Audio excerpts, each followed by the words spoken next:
People who quit their jobs on the first day. What was your I'm out of here moment? 1. I was 17 and working precast concrete. Refused to use a rusted to poop ladder. Supervisor called me a pussy. Got up about 7 rungs before his foot went through one. Heard his foot snap as he fell. I called an ambulance and walked to my car in the parking lot. 2. On the first day of working at Amazon warehouse, the managers broke down to everyone how a 15-minute break works there. Walking to the break room is 2.5 minutes. 10 minutes of actual break and then 2.5 minutes to go back to your stations. It took me 2.5 minutes to walk to my car and I took a forever break. 3. Summer job working for a landscape architect. Got to the job site and he asked me to dig a hole in some rocky dirt. I asked for a shovel. He didn't have one. I asked for a hand spade. He didn't have one. He told me to just dig the hole with my bare hands and then he drove off to another site leaving me completely alone. I dug for a little bit and then said F this and left. Had the job specified that I needed to supply my own tools I could have, but it didn't, and I wasn't going to work for somebody that expected folks to dig through hard, rocky soil with their hands. 4. Answered an ad in the paper. This was the mid-90s. What seemed to be an office job making sales calls when I was in college. Did a phone interview and was called back for an in-person interview. When I go to the interview, I'm led into a room with about 50 other people and a small stage at the front of the room. We're all somewhat confused as to what is going on.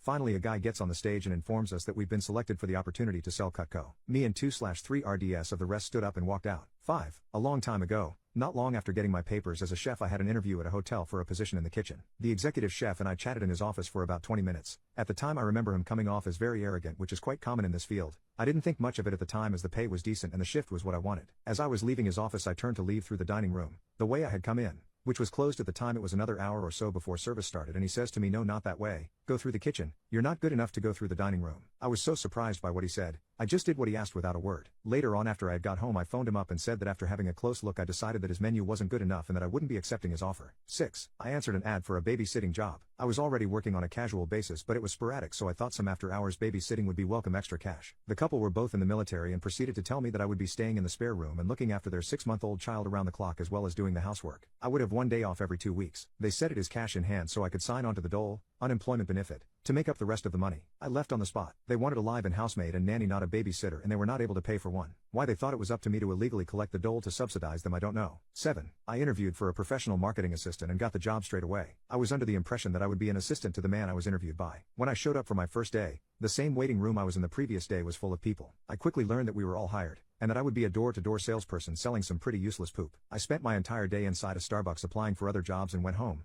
got paid, but never went back. 8. Salesman for Kirby Vacuums. First sale call was to a single elderly woman who was supporting her son in hospital. They got us in the door by offering a free carpet clean as a demonstration. The supervisor training me pushed and pushed to make the sale until this old woman was in tears. Just as she was about to sign the paperwork, I asked if she actually wanted to vacuum and she said it was lovely but she couldn't afford it. I took the paperwork away from her and said not to worry. Outside I told the supervisor I quit, to which he replied I would have been fired anyway. No love lost. I hung around for half an hour playing on my phone to make sure the supervisor left because he was a real piece of work. 9. It was a petrol station and the manager wanted me to work for free until I had learned their computer systems to what he deemed a satisfactory extent. I agreed to do it, because I needed a job, and he brought me in at 7 a.m. on my first day. However, he was not present to go through the training with me, so I was just standing around kind of helping out on the forecourt but not really knowing what I should be doing, not learning anything. After about an hour and a half without the manager showing up or anyone training me on anything, I decided that I wasn't going to continue to be taken advantage of and told the cashier to pass on the message to the manager that I had quit. 10. I was hired at a chain restaurant to be a hostess. I was so excited because my last job was washing dishes, and because of my eczema, I had to quit. It was too painful to do that job. So, I arrived at my new job dressed up to be a hostess, and those first took me back to the kitchen to do dishes because the dishwasher just quit. I noped out of there real fast.